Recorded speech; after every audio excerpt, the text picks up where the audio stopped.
Some betrayals don't come with screams. They arrive wrapped in velvet, disguised as celebration, only to carve silence deeper than any knife. The silver anniversary band felt heavy in Julia's coat pocket as she navigated through the bustling streets of downtown Seattle. 15 years of marriage, wrapped in burgundy velvet, waiting to surprise Ryan at his office. The spring air carried a hint of warmth, matching her excitement about their upcoming anniversary celebration. At 38, Julia had mastered the art of balancing her successful career as a marketing strategist with being the supportive wife everyone admired. The elevator ride to the 27th floor of Harding and Levine felt longer than usual. Julia checked her reflection in the mirrored walls, smoothing her chestnut brown hair and adjusting her navy blazer. The security guard waved her through with a familiar smile. After all, she'd been visiting Ryan's legal firm for over a decade. Mrs. Evans, Rachel, Ryan's secretary, jumped slightly at her approach. "I wasn't expecting you today." Something in her tone made Julia pause, but she dismissed the warning bell in her mind. "Just surprising Ryan for our anniversary," Julia smiled, already walking past the desk. "Is he in a meeting?" "Wait, Mrs. Evans, you can't." But Julia had already pushed open the heavy wooden door to Ryan's office. The scene before her crystallized in slow motion. Ryan pressed against his desk, his maroon tie askew, with Hannah's arms wrapped around his neck. Their lips broke apart at the sound of the door, and 3 pairs of eyes locked in a moment that would forever divide Julia's life into before and after. "Julia." Ryan's voice cracked as he stumbled backward, his face draining of color. Hannah, her best friend since college, the godmother to their children. The woman who had helped plan their wedding stood frozen, lipstick smeared across her mouth. The velvet ring box slipped from Julia's numb fingers, hitting the carpeted floor with a soft thud that echoed like thunder in the silence. "Julia, please." Hannah reached out, her designer bracelet catching the afternoon light, the same bracelet Julia had given her for her 40th birthday just 2 months ago. "We can explain." Explain. The word tasted like acid in Julia's mouth. Her mind raced through 1,000 memories. Family vacations together, Sunday brunches, the way Ryan and Hannah had always shared inside jokes. How long had she been playing the fool in her own life story? Ryan moved toward her, his face contorted with guilt. "Honey, this isn't." "Don't." Julia held up her hand, surprised by how steady it was. "Don't you dare say this isn't what it looks like." The calm in her voice scared her more than any scream could have. She turned and walked out, her heels clicking against the marble floors with mechanical precision. Rachel avoided her eyes as she passed. The elevator doors closed on the sound of Ryan calling her name, and Julia pressed her forehead against the cool mirror, watching her reflection fracture into 1,000 pieces. The drive home passed in a blur. Julia found herself sitting in her parked car in front of their Craftsman house in Queen Anne. The engine was still running. The house they'd bought 10 years ago with its wraparound porch where they'd spent countless summer evenings with friends, with Hannah and her husband Thomas. Thomas, who was probably as clueless as she had been. Her phone buzzed incessantly. 17 missed calls from Ryan, 23 text messages, 5 voicemails, 1 text from Hannah. "Please let me explain. It's not what you think. There's so much you don't know." Julia laughed, a hollow sound that echoed in the empty car. What she didn't know, she'd spent 15 years building a life with Ryan, believing they were different from other couples who grew apart. They'd weathered his long hours at the firm, the loss of her mother to cancer 3 years ago, the challenges of raising their 2 children. Through it all, they'd remained strong, or so she'd thought. Inside the house, Julia moved through the rooms like a ghost. Family photos lined the walls. Wedding day, mountain vacations, Christmas mornings. Hannah was in so many of them, her arm around Julia's shoulders, both of them smiling at the camera. She had leaned on Hannah after her mother died, more than on Ryan if she were honest. It was Hannah who sat beside her in silence, who brought wine and old stories, who told her she didn't have to be strong every second of every day. Hannah had been her lifeline, the one person outside her family she thought would never betray her. Had there been signs she'd missed? Moments when a touch lingered too long, glances that held more meaning than friendship should allow? Her throat tightened as she walked past each frozen memory. Every picture suddenly felt tainted. There had been warmth, laughter, shared holidays, but now every smile looked like a lie. It was like trying to read a diary someone else had rewritten without her knowing. The house didn't feel like her home anymore. It felt like a carefully arranged illusion. The house phone rang, startling her from her thoughts. Julia almost ignored it, but something made her pick up the receiver. "Mrs. Julia Warren?" An unfamiliar voice, deep and formal. "You don't know me, but I have information about your husband and Hannah Reed that you need to hear. What you saw today, it's only the surface of a much deeper deception." Julia's hand tightened on the phone. "Who is this?" "Someone who wants you to know the truth. Check your mailbox.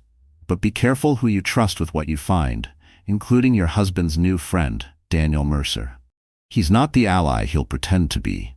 The line went dead before she could respond.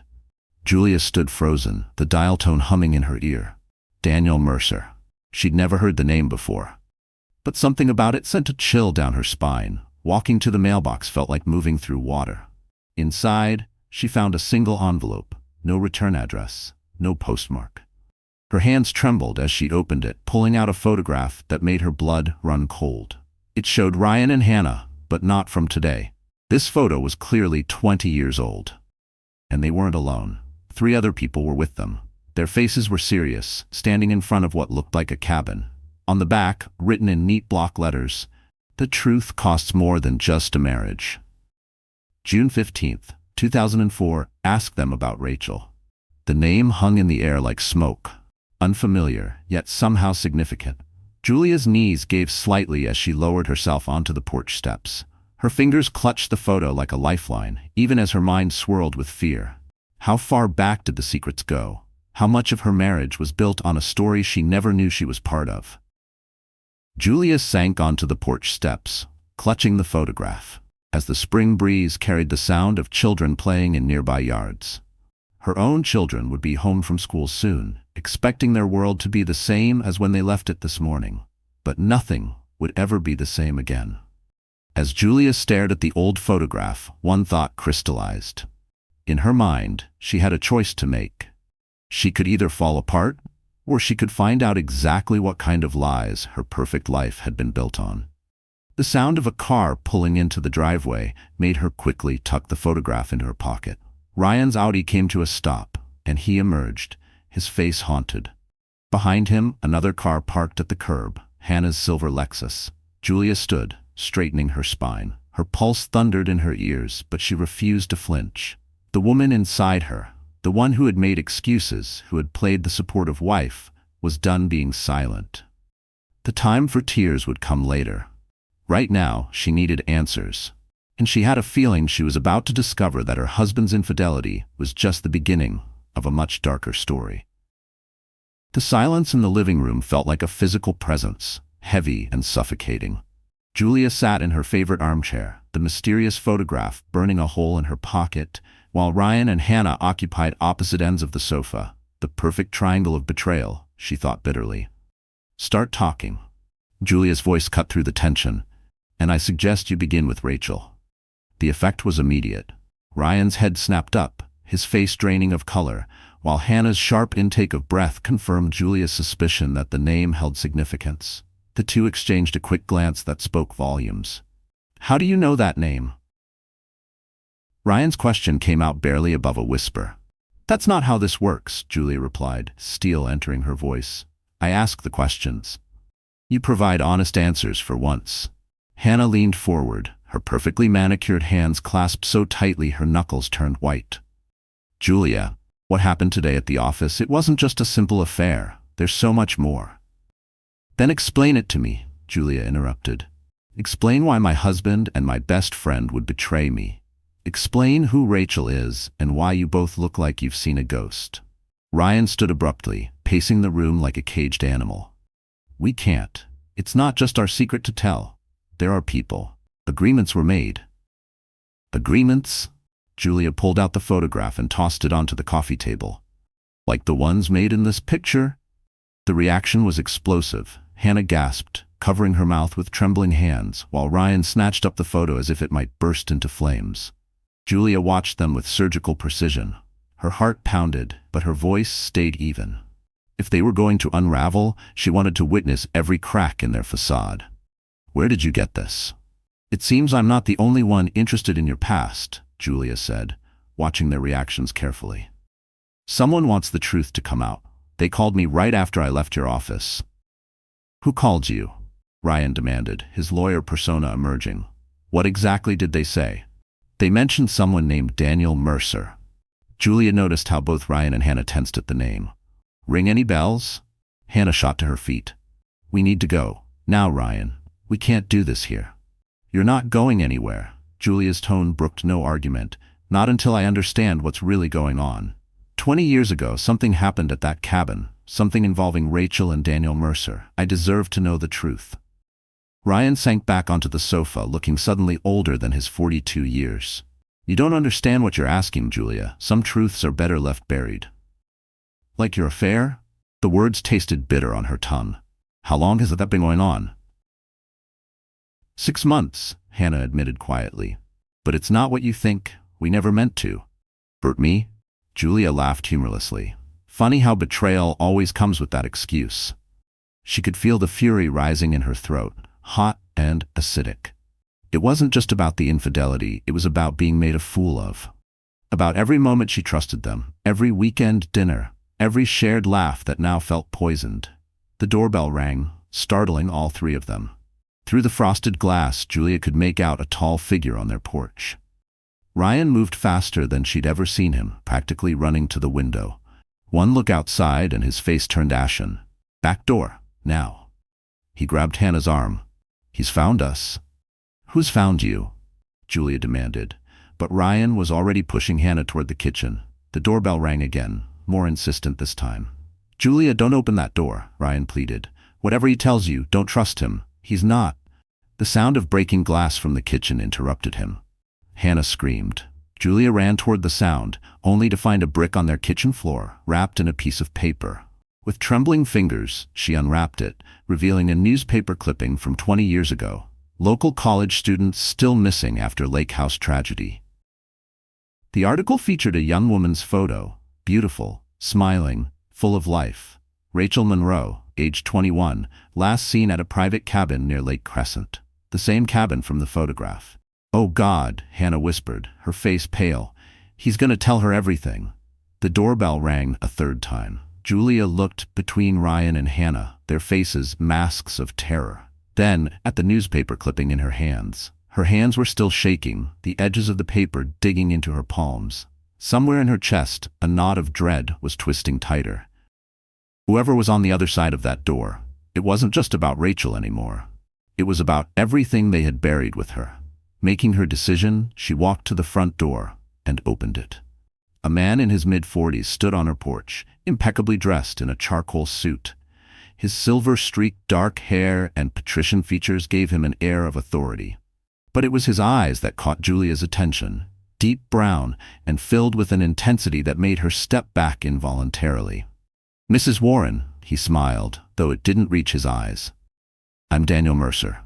I believe we need to talk about what really happened to my sister Rachel." Behind her, Julia heard Ryan's sharp intake of breath. The pieces were starting to fall into place, forming a picture far darker than a simple affair. "Come in, Mr. Mercer." Julia stepped aside, ignoring Ryan's protests. "I think it's time everyone told the truth." Daniel entered, his presence filling the room like a gathering storm. He nodded curtly to Ryan and Hannah, who had moved closer together, their earlier intimacy forgotten in the face of this new threat.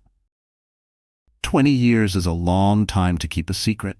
Daniel's voice was smooth, controlled, especially one that weighs so heavily on the conscience. "Isn't that right, Ryan? Hannah?" "You have no right to come here." Ryan stepped forward, positioning himself between Daniel and Hannah. "We had an agreement." "Agreements become void when trust is broken," Daniel replied coldly. "Just ask your wife about trust, Ryan, or perhaps Hannah can explain why she's been helping you maintain this charade all these years." Julia's head spun with questions. What exactly happened to Rachel? "That's what I've spent 20 years trying to prove." Daniel turned to her, his expression softening slightly. "Your husband, Hannah, and their friends told the police it was an accident, that Rachel was drunk, went swimming in the lake at night and drowned. But there was no body, Mrs. Warren. No real evidence, just their word and a convenient story. It was an accident. Hannah's voice cracked. We never meant for any of it to happen. Then why hide the truth for 20 years? Daniel's question hung in the air like smoke. Why continue to protect each other, even to the point of destroying your own marriages? Julia's mind raced, connecting dots she hadn't even known existed. The affair? It wasn't really an affair, was it? You were meeting to discuss this, because someone was threatening to expose what happened that night. Ryan closed his eyes, defeat written across his features. We thought we could handle it ourselves. When the letters started coming 6 months ago, Hannah and I began meeting in secret. We needed to figure out who was trying to blackmail us. What they knew. And your solution was to let me believe you were having an affair? Julia's voice rose with incredulity. Rather than tell me the truth about what happened 20 years ago? The truth. Daniel's laugh was cold. They can't even admit the truth to themselves, Mrs. Warren, but I have proof now. Proof that what happened to Rachel was no accident, and your husband and his friends are finally going to face the consequences of their actions. The sound of police sirens in the distance grew louder. Daniel smiled, a predator's smile that sent chills down Julia's spine. That would be the detective I contacted this morning, he said calmly. I believe he'll be very interested in the new evidence. I've uncovered proof that suggests Rachel Monroe didn't drown that night, evidence that points to something far more sinister. As red and blue lights began to flash through the windows, Julia looked at her husband, this man she thought she knew so well, and saw a stranger. The affair had been a smokescreen, hiding something far worse. And now, as police cars pulled up outside their house, she realized her perfect life hadn't just been built on lies. It had been built on a foundation of buried secrets, ones that were finally clawing their way to the surface.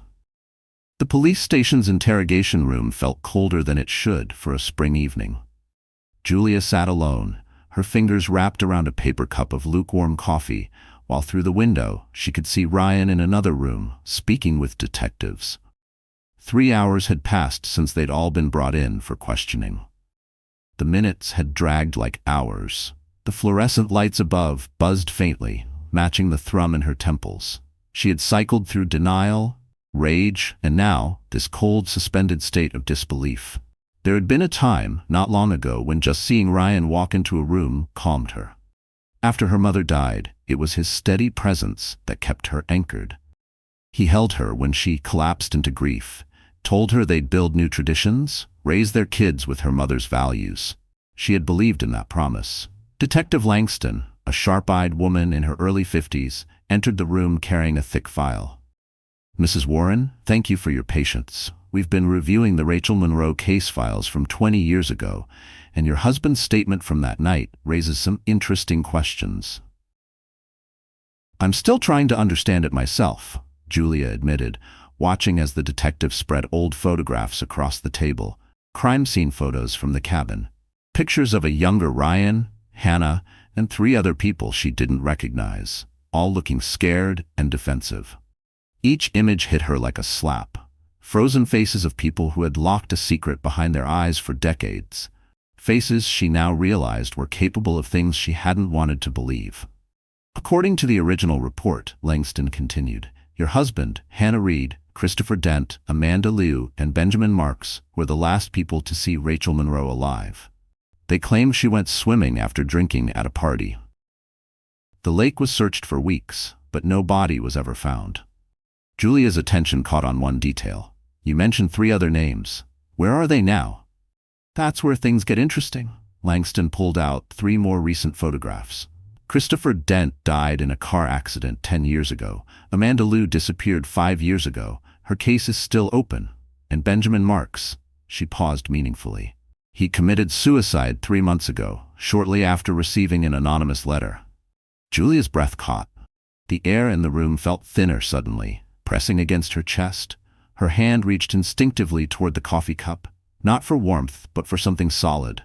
Something to hold when everything else was collapsing. The timing clicked in Julia's mind. 3 months ago. That's when Ryan and Hannah started meeting in secret. Exactly.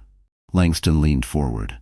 Mrs. Warren, we believe someone has been systematically targeting everyone involved in Rachel's disappearance. Daniel Mercer provided us with copies of threatening letters sent to each person over the past year. But here's what's peculiar. The letters didn't demand money. They demanded confessions. A knock at the door interrupted them. Another detective entered, whispering something to Langston that made her eyebrows shoot up. She excused herself quickly, leaving Julia alone with the scattered photographs and her thoughts. Through the window, she could see Hannah being led to another interrogation room, her perfect composure finally cracking. The sight brought no satisfaction to Julia. Only a deep, aching sadness for all the lies that had poisoned their relationships. Her stomach churned as she watched her former friends stumble under the weight of truth. Julia wanted to hate her, but hate required clarity. All she felt was the bruising ache of disillusionment. Her cell phone buzzed in her purse. A text from an unknown number. Ask about the necklace. Some secrets don't stay buried in dark waters. Before she could process this new cryptic message, Detective Langston returned, her expression grave. Mrs. Warren, we've just received some disturbing information. Amanda Liu's body was found this morning in Lake Crescent near the original cabin site. Initial evidence suggests she's been dead for several years. Julia felt the room spin slightly. Was she murdered? Yes, and there's more. The forensics team found traces of Rachel Monroe's DNA in the cabin's foundation. We believe both women were killed there, years apart. Julia gripped the edge of the table, her pulse thudding in her ears. It was no longer a story buried in her husband's past. It was a graveyard she had unknowingly shared her life with. The door burst open as Ryan's lawyer, Patrick Ellison, strode in. This interview is over. My client's wife is leaving now. Actually, Julia stood slowly. I'm staying, and I'm not sure I'm still your client's wife. She turned to Detective Langston. There's something else you should know. I received another text just now about a necklace in dark waters. The effect on Ellison was immediate. He reached for his phone, but Langston was faster, confiscating it as potential evidence. Mr. Ellison, I suggest you return to your client. Mrs. Warren clearly has more to share with us. After Ellison left, Julia pulled out her phone, showing the detective the text. Someone knows more than they're letting on. And I don't think it's just Daniel Mercer. Mrs. Warren, Langston said carefully, what do you know about Benjamin Marks's suicide note? Nothing. I didn't even know he existed until today. The detective pulled out a sealed evidence bag containing a handwritten letter. He wrote this before he died. The necklace will prove what we did. I can't live with it anymore. Rachel deserved better. And so did Amanda. Check the Lake House Foundation under the north corner. God forgive us all. Julia's hands trembled as she read through the protective plastic. So when they searched the foundation, they found more than just DNA. They found Rachel Monroe's silver necklace, embedded in the concrete, and wrapped around it was a USB drive preserved in a waterproof case. The implications hit Julia like a physical blow. They killed her. And then they... She couldn't finish the sentence. Her vision blurred as a sharp sting filled her eyes. The idea that a young woman, someone full of life, someone once laughing in photographs, had been sealed into cement like an inconvenient truth, made Julia's stomach churn. Her breath came in shallow, uneven pulls. We believe Rachel was killed the night she disappeared, and her body was hidden in the foundation when the cabin was renovated shortly after, Langston said. Amanda Liu likely discovered this years later, leading to her own murder. A commotion outside drew their attention. Through the window, they could see Hannah collapsed, sobbing uncontrollably, while Ryan stood in his interrogation room, his face buried in his hands. Julia stared at them numbly. The scene looked like justice, but it felt like grief. A punishment 20 years too late, unraveling in real time. Detective Langston closed the file. Mrs. Warren, what I'm about to tell you doesn't leave this room. The USB drive contained video footage from that night. It shows all 5 of them, including your husband and Hannah Reed, moving something heavy wrapped in a tarp. The timestamp matches the night Rachel disappeared. Julia fought back nausea. Why? What possible reason could they have had? According to Benjamin Marks's full confession, found after his death, Langston said, Rachel had discovered something about their wealthy family's business dealings, illegal operations that would have destroyed multiple lives if exposed. They confronted her at the cabin. Things got out of hand. And Langston let the sentence hang. And they've been covering it up ever since, Julia finished, her voice hollow. Living their lives, going to work, attending parties, raising families, all while knowing what they'd done. Her hands gripped the edge of the table. How many lies had she swallowed without tasting them? How many holidays, how many shared moments were built on silence and blood? The guilt ate at them differently, Langston explained. Marks couldn't take it anymore. Lou tried to expose the truth and paid with her life. The others created a pact of silence. Julia said nothing, thinking of all the times she'd seen Ryan and Hannah whispering together at family gatherings, the inside jokes she'd attributed to their long friendship. But why start meeting again 6 months ago? Because someone else knew the truth, a new voice said from the doorway. Daniel Mercer stood there, looking grimmer than before. Someone who waited 20 years to play their final hand. Detective Langston straightened. Mr. Mercer, this is a closed interview. It's all right, Julia said, studying Daniel's face. I think it's time we heard the whole truth, starting with why you really came forward now, after all these years. Daniel's expression hardened. Because 3 months ago I received a package. Inside was my sister's diary, detailing everything she'd discovered about the family's corruption, and a second USB drive, footage showing exactly who suggested hiding her body in the foundation. He looked Julia in the eye. Would you like to know who it was, Mrs. Warren? Before he could answer, gunshots rang out from somewhere in the station. Screams erupted as officers rushed past the interrogation room. Through the chaos, Julia heard Detective Langston's radio crackle. Officer down. Suspect is armed and heading for interrogation room C. Julia's blood ran cold as she realized which room that was. Hannah's room. The truth was about to get even darker. Chaos erupted in the police station as officers rushed toward the sound of gunfire. Detective Langston pushed Julia and Daniel behind a desk, drawing her weapon. Through the glass partition, Julia caught a glimpse of a figure in a security guard's uniform moving purposefully through the hallway. That's not one of our officers, Langston muttered, her radio crackling with urgent communications. Another shot rang out, closer this time, followed by the sound of breaking glass. Julia's heart nearly stopped when she heard Hannah's scream from the next room.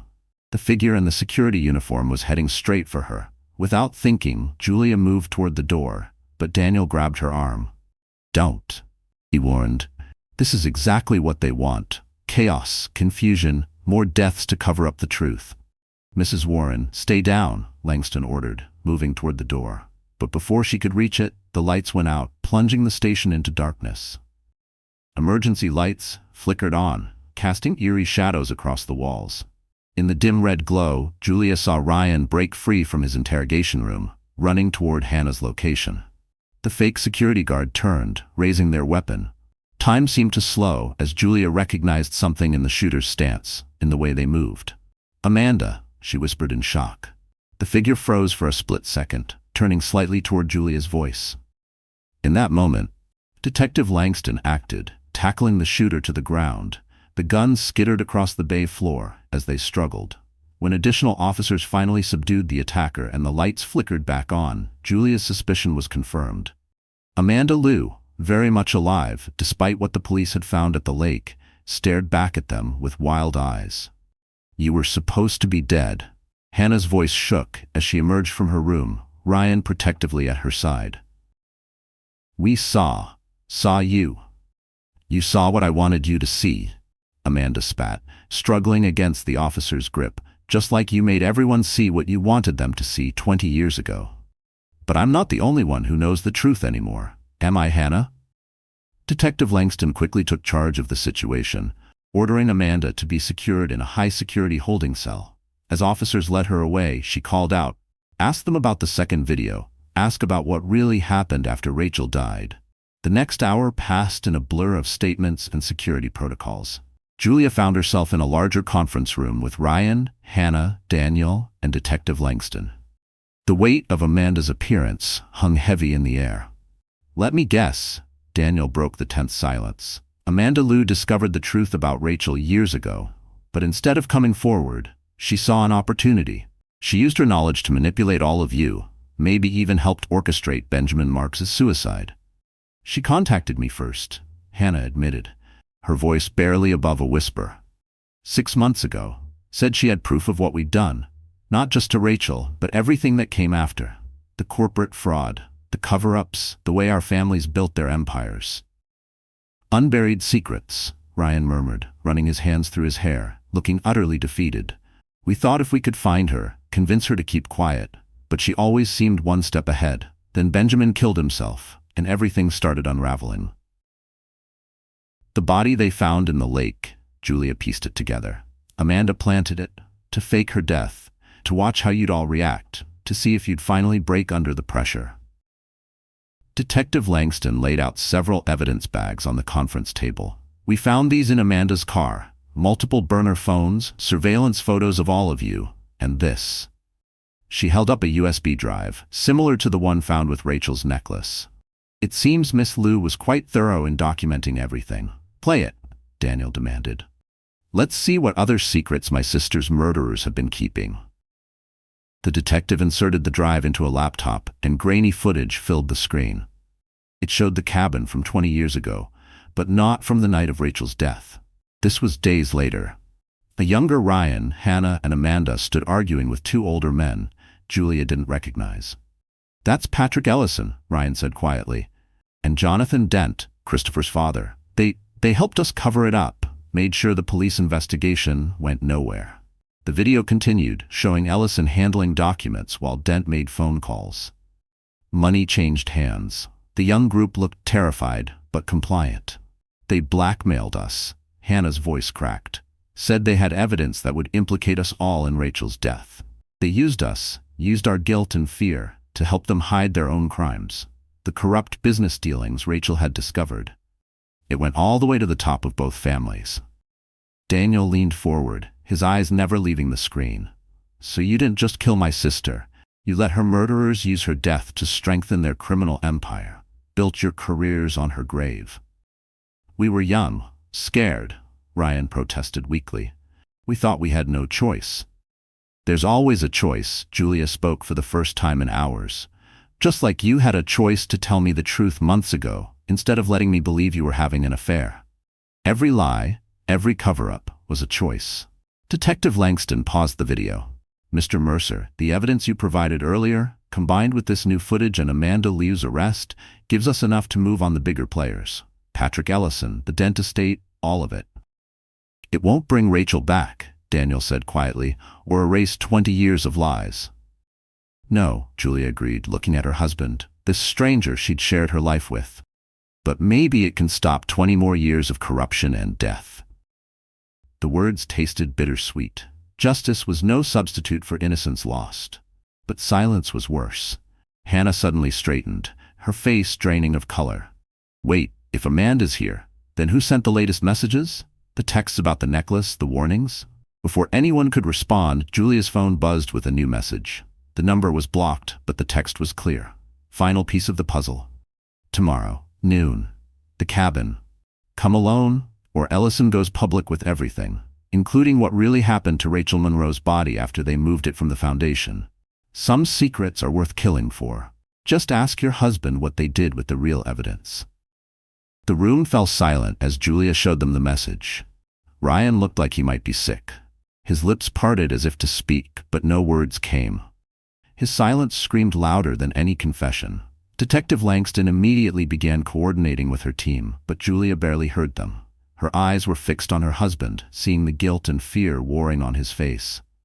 Ryan, she said softly, dangerously, what haven't you told us? The answer, she knew, would change everything again.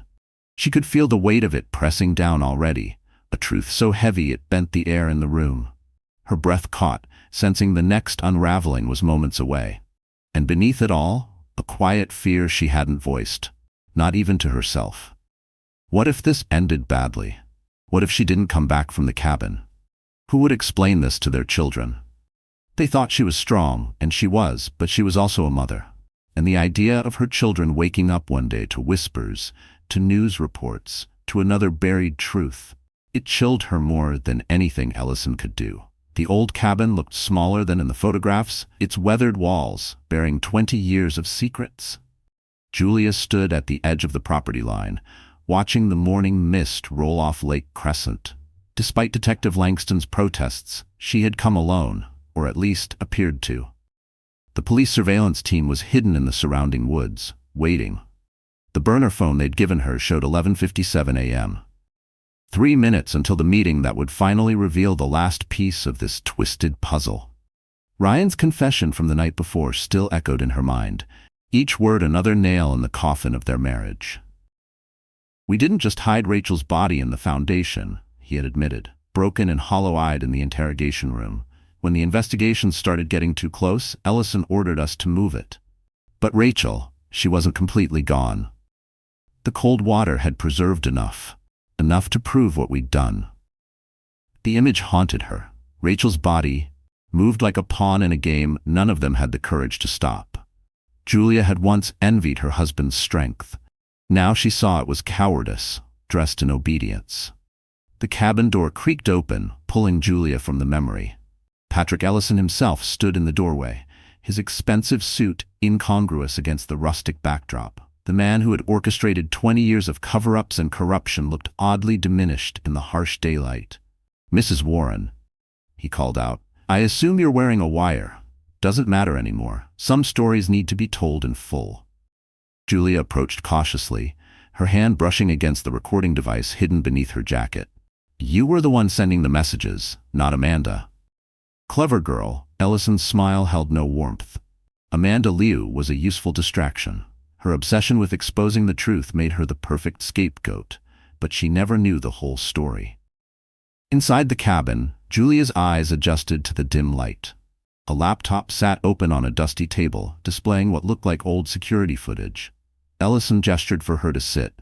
20 years ago, he began, Rachel Monroe discovered something that could have destroyed not just the Dent and Ellison families, but half of Seattle's elite. Money laundering, fraud, political bribes, decades of careful work building our empires. She was going to expose everything. "So you had her killed?" "No." Ellison's expression darkened. "Your husband and his friends did that all on their own, a confrontation that got out of hand. But afterward, when they came to me, panicked and covered in blood, I saw an opportunity." He pressed play on the laptop.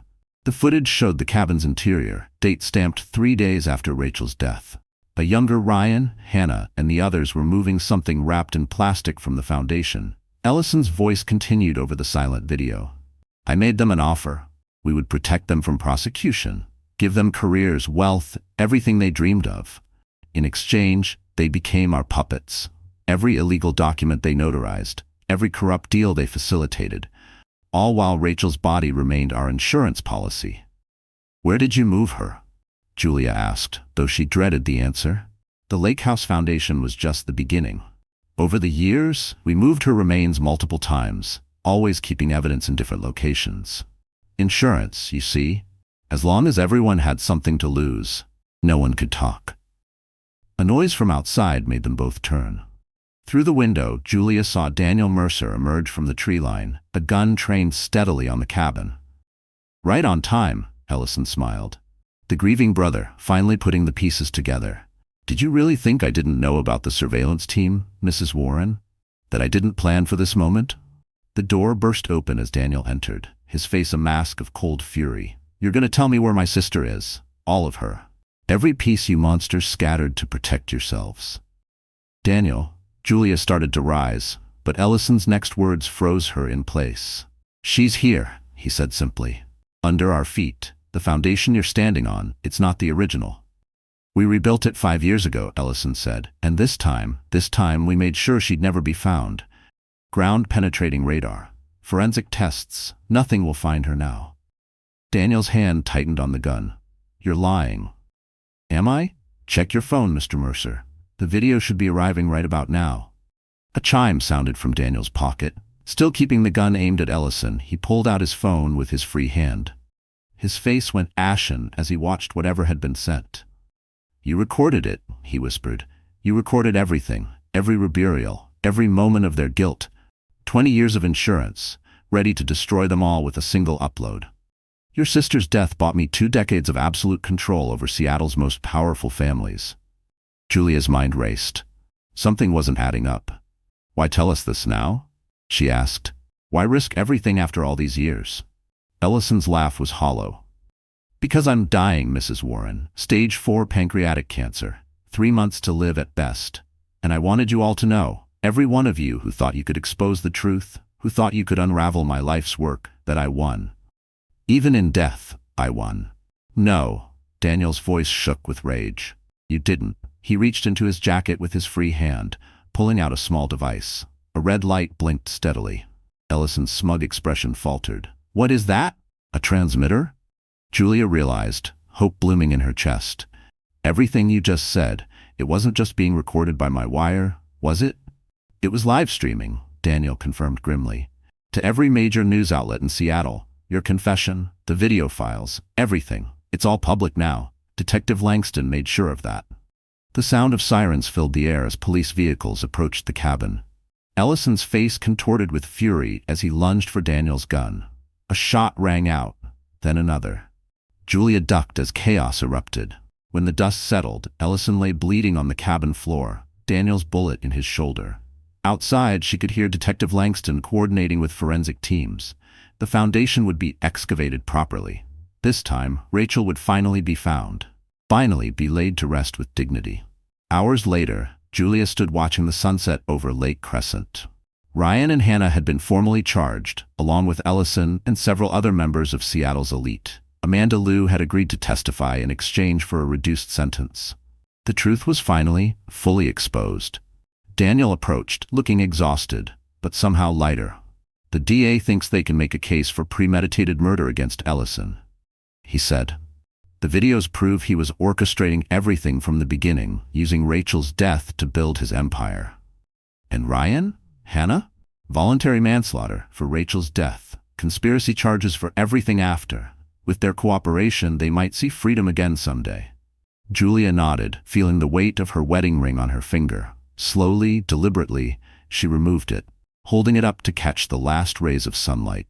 20 years of lies, she said softly, built on one moment of violence and fear. All those lives, destroyed, corrupted, ended. And for what? Money? Power? Fear is the most powerful motivator, Daniel replied. Fear of consequences, fear of truth, fear of losing everything you've built. But secrets don't stay buried forever. Rachel taught me that. Julia dropped the ring into the lake, watching it disappear beneath the dark waters like Rachel, like the truth. It had been submerged for years. But unlike her husband's secrets, this was a weight she could finally let go. What will you do now? Daniel asked. Start over. Find out who I am without the lies. She turned to face him. And you? Make sure Rachel's story is told. All of it. The corruption, the cover-ups. People need to know what really happened here. As they walked away from the cabin, Julia felt something shift inside her. The pain wasn't gone, it might never fully heal, but with each step, she was moving toward something new. Something true. Behind them, forensic teams began their work, finally unearthing the secrets buried in blood and concrete. Rachel Monroe would have justice at last, and Julia Warren would have something just as valuable, freedom from the weight of other people's lies. The truth, she had learned, was like the lake itself, deep, dark, and ultimately unstoppable. No matter how hard people tried to bury it, it would always find its way to the surface. Dear friend, in the end, the hardest truth isn't the one we uncover. It's the one we accept. Like Julia, many of us carry weights we didn't choose: betrayal, silence, loss. And yet, as the Stoics remind us, what matters is not what happens to us, but how we respond. Julia could have stayed trapped in bitterness, but instead she chose clarity over comfort, truth over illusion. That is courage, not in noise, but in quiet resolve. You too have the strength to stand up to what's buried, to what's broken, and begin again. Because sometimes the most powerful freedom comes not from holding on, but from letting go. Keep moving forward, not because the past is gone, but because you still have the power to shape what comes next. If this story moved you, please like, share, and subscribe to our channel. It helps us continue creating stories that speak to the heart and to the soul.